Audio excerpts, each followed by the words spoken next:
If there is one thing I would recommend anyone who wants to have better relationships and intimacy in their lives, is to learn to have a healthy relationship with your anger. Especially under the crazy gender conditioning we all suffer from under patriarchy, it's just the most powerful tool I've known on my own journey until now to really gain agency again and to learn to set clear boundaries, don't feel like a victim anymore, to be able to relate in a healthy way without getting into codependency and so on. Anger is definitely like a difficult emotion, let's say it that way. Usually, in my experience, it's an emotion that we kind of fear and we are not used to express. So it's a kind of a life force, a very hot energy that is inside of us anyways, but we never learn truly to give it an expression, to create clarity, to create boundaries in a way that creates connection. For example, in my experience, growing up as a cis woman, I was conditioned a lot into being adaptive, being agreeable, being the good girl, always like following outer authorities figures and so on. If I would be angry, if I would be very energetic, I would get the message that I was too much, that I was not a good girl, that I was told as a as a kid very often that I was a witch by my grandmother, for example, and but in the bad sense of the term, really.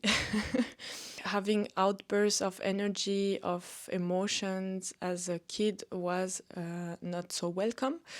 And so I had to learn that to survive, to relate, to be accepted, I had to suppress strong emotions, especially anger. The thing is, now that I relearned to be in touch with my anger, I realized it's such a huge tool to actually know what is important to you and what you burn for and what you want to go for in life. And it really took me a very, very long time to relearn to have a healthy relationship with this feeling.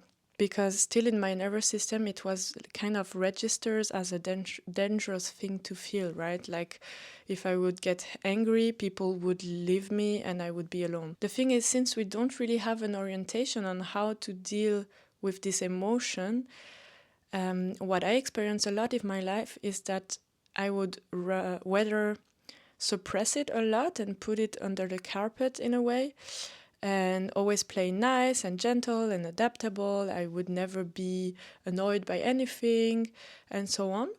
Or it will stay under the carpet for some time, and at some point, obviously, I would explode because you just cannot hold so much back, right?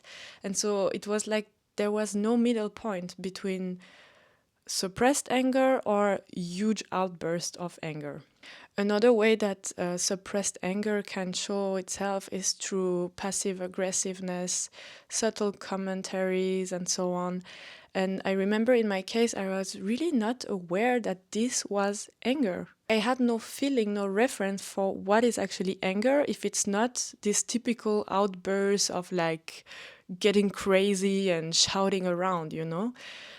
But since I practiced a little bit more consciously how to feel my anger, how to gradually make it go up and down, and to train my nervous system to actually hold this energy, to make new experiences of I am allowed to be angry and nothing bad happens and people stay and it creates more relationship.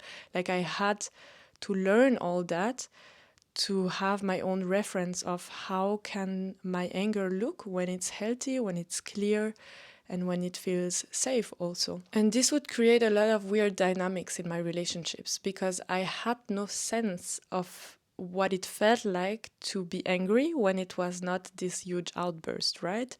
And so it could be like I am in a conversation or in an interaction, and actually I was not able to realize when something was too much for me or when I would have like a boundary in the contact. And afterwards I would notice it and be like, wow, what happened? Like this person is really abusive, or what happens? Maybe I have a problem. Why do I feel this way? Why do I feel so disturbed after this interaction? And I would go very much in a mentality of looking for the problem, like in myself or in the other person, looking at situation from this lens of blame and guilt, right?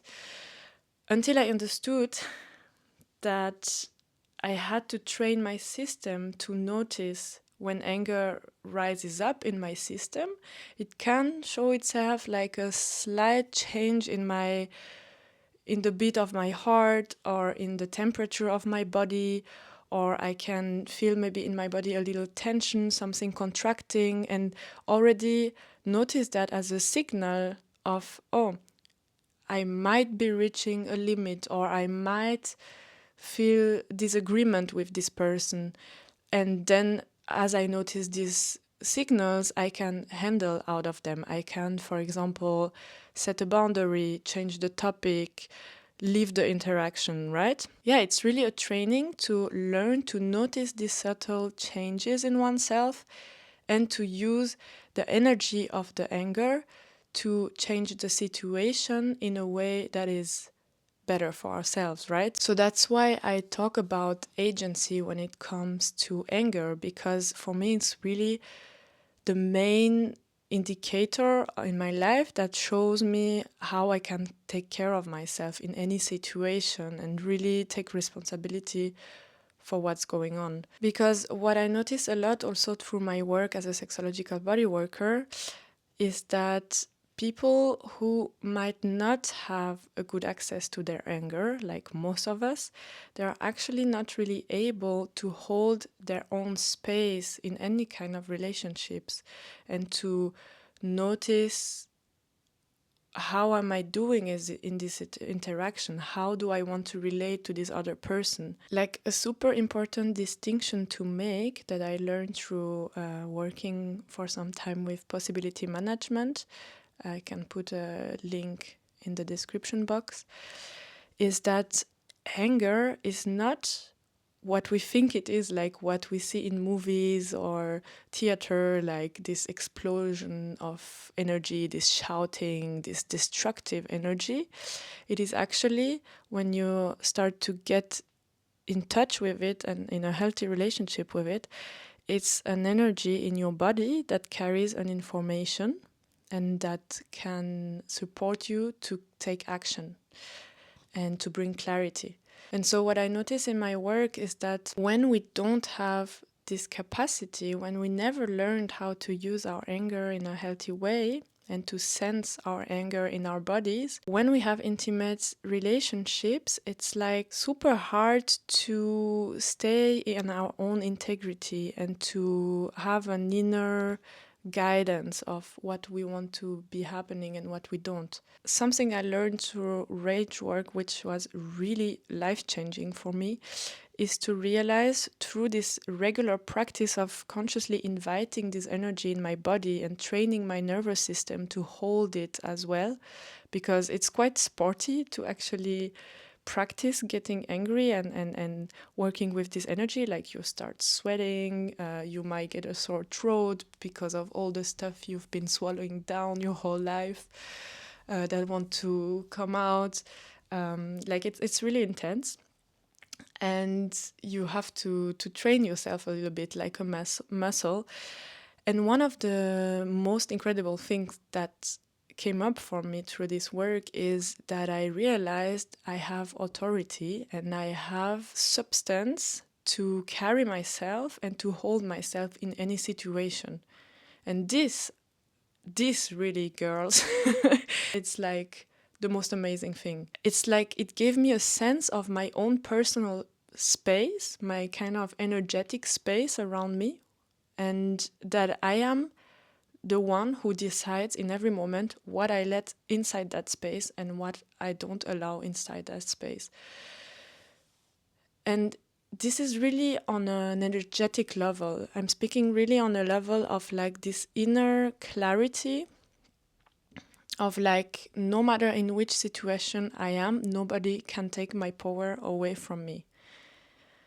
I just have to breathe into that, because brings always a lot of emotion to take back this reality after spending years in my life of really giving up my own authority to outer power figures and so on. Like, just think about our school system. We are trained years and years growing up to just believe blindly everything that is said to us in school, and not really trained to think for ourselves and to check, okay, do I really agree with that? What do I make out of it? It's just like you learn, you believe whatever is said, whatever is out there. It's such an essential thing to get back this sense of my own space and my own authority in every moment, because in my case, as a cis woman in a patriarchal society, I grew up just being malleable, adaptable, like I said. And this led me to have really, really bad experiences also in intimacy. How long did it take me to actually realize, wow, this is my body and I can decide what's going on here? Like, nobody told me that. What I want to say with that is that as cis women in a patriarchal society, we kind of live our whole lives with a sense of being in danger, right? In a sense of we are not as strong as people in a male body, so we cannot defend ourselves physically when we go out in the night, when we go through the streets, and so on. Like, we constantly have a sense of being potential victims of abuse, right? This is a really, really sad reality. And for me personally, working with my anger really helped me step out of identifying too much with this reality, this socialization of I am a woman, so I am a victim anyways in any situation. I'm like the oppressed minority, right? And I know this doesn't compare to the change we can make on a structural level, a societal level, that is still really, really important. And I speak from a very privileged position of being a white female in a rich country. But still, I really think there's something there. Working with our anger and being able to hold our own energetic space, it makes such a huge difference, I swear. Like, even when I go out to the club or I go in the train, I can feel like I have this clarity and I hold my space, and I have so much less uncomfortable interactions. Mostly it was always with men, and it's still happening, obviously. But like, I think there is a certain energy that we kind of radiate from this place of having a clear sense for ourselves, for our boundaries and so on. So I've been a bit like musing around and talking freely about this topic, and there is so much more to say about it, but this was like what came for today, and I would probably talk about anger work a bit more, also the relationship to how we then live our sexuality.